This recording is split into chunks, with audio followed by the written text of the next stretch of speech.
अस्सलाम वालेकुम नाज़रीन, मैं हूं आपका host Shahid Qureshi. Debate with Shahid Qureshi के आज एक नए प्रोग्राम के साथ। नाज़रीन, रोज़ बरोज़ आउट ऑफ कंट्रोल महंगाई, डीजल पेट्रोल की कीमतों में होशरुबा इजाफा, पब्लिक ट्रांसपोर्ट का पहिया रुकने की पोजीशन पे आ चुका है, जिसकी बेसिक जिम्मेदारी गवर्नमेंट पे आयद होती है, क्योंकि तमाम चीज़ें ईंधन के साथ चलती हैं। अगर उस ईंधन के रेट्स आउट ऑफ कंट्रोल होंगे तो बराह रास्त इसमें सफ़र करने वाली जो पब्लिक है वो भी परेशान होगी।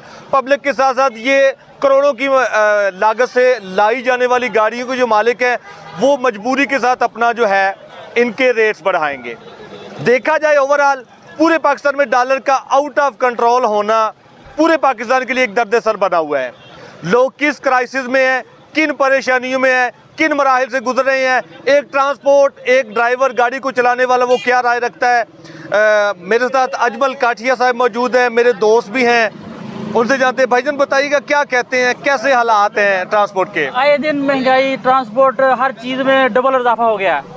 टायर 2 लाख की जोड़ी हो गई है, सही है। बाकी गाड़ी 2 करोड़ मालिक लगाता है, शाम को उसको 1 रुपया भी नहीं बच रहा। जितने जब से ये हुकूमत आई है ऐसे आए रोज़ महंगाई हो रही है, तो किरायों में इजाफा नहीं हो रहा। अच्छा, मुख्तलिफ फर्म की जो पोजीशन होती है उस पोजीशन के हिसाब से जिस तरह आप सरवाइव कर रहे हैं, आपकी फर्म की जितनी गाड़ियां, क्या वो सभी रोड पे हैं या खड़ी भी हो गई हैं? पहले कुछ गाड़ियां खड़ी की थी, लेकिन खड़ी करने से भी गुजारा नहीं होता। अब सारी चल रही हैं, लेकिन बचत किसी को भी नहीं आ रही। इसकी क्या वजह है?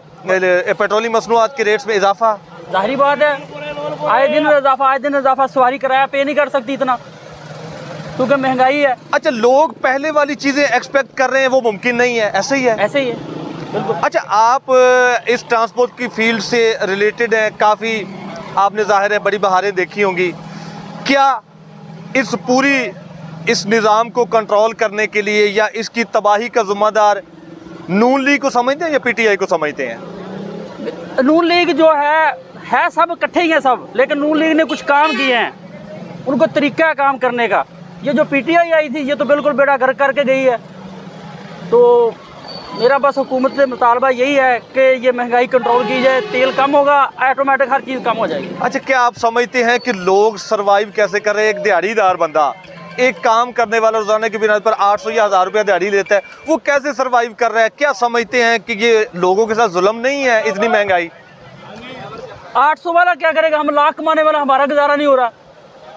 नाज़रीन, महंगाई बढ़ी है। हैरान कुन बात, 1 लाख पर मंथ के हिसाब से कमाने वाला बंदा, वो अपने बच्चों के रिज़्क पूरा करने के लिए उसे भी जान के लाले पड़े, जिसकी बेसिक वजह सिर्फ और सिर्फ जो है महंगाई, डॉलर का आउट ऑफ कंट्रोल और पेट्रोलियम मसनूआत इजाफा।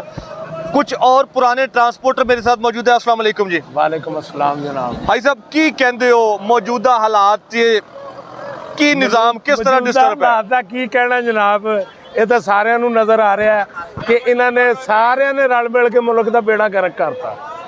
गरीब आदमी रोटी नहीं खा सकता, गरीब आदमी मर गया थां ते, बिल्कुल ठीक है ना।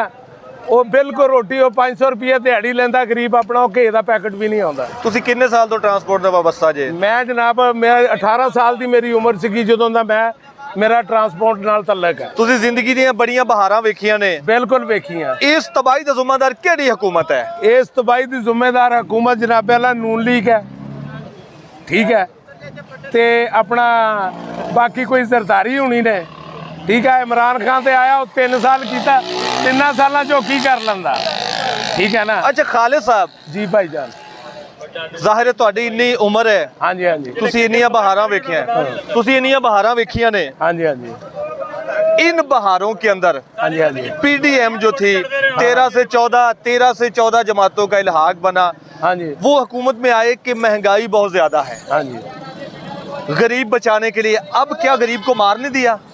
गरीब को बिल्कुल मार दिया जनाब। मैं ये नहीं कहता कि पीटीआई बहुत अच्छी है, मैं ये नहीं कहता।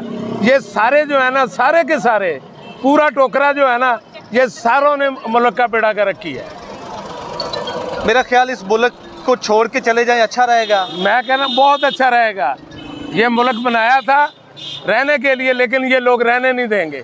ये चंद खानदान है जिन लोगों ने पाकिस्तान को यरगमाल बनाया हुआ है। नाज़रीन, एक उम्र की बहुत सी बहारें देखने वाला इंसान उसकी वर्डिंग सुने, क्योंकि ये पाकिस्तान इसका भी है, ये पाकिस्तान तहरीक इंसाफ, नून लीग या अदर पार्टीज़ का नहीं, इसका भी है। ये भी यहाँ का शहरी है जो इस हालात से तंग होकर ये मुतालबा करे कि इस शहर को, इस मुल्क को छोड़ दें तो वो बेहतरी है। खुदारा इन लोगों के हाल पे, इन ट्रांसपोर्टरों पे, इस पब्लिक ये जो सफ़र करने वाली है, इनके हाल पे रहम किया जाए। रोज़ बरोज़ बढ़ती महंगाई, पेट्रोलिंग मसवाद के रेट पे काबू पाया जाए ताकि मौजूदा हुकूमत की जानिब से लोगों को रिलीफ मिल सके। ये था आज का हमारा प्रोग्राम। मिलेंगे फिर किसी नए इशू के साथ, नए मेहमान के साथ, नए टॉपिक के साथ। अब तक के लिए अपने होस्ट शाहिद कुरैशी को इजाज़त दीजिए। अल्लाह हाफिज़।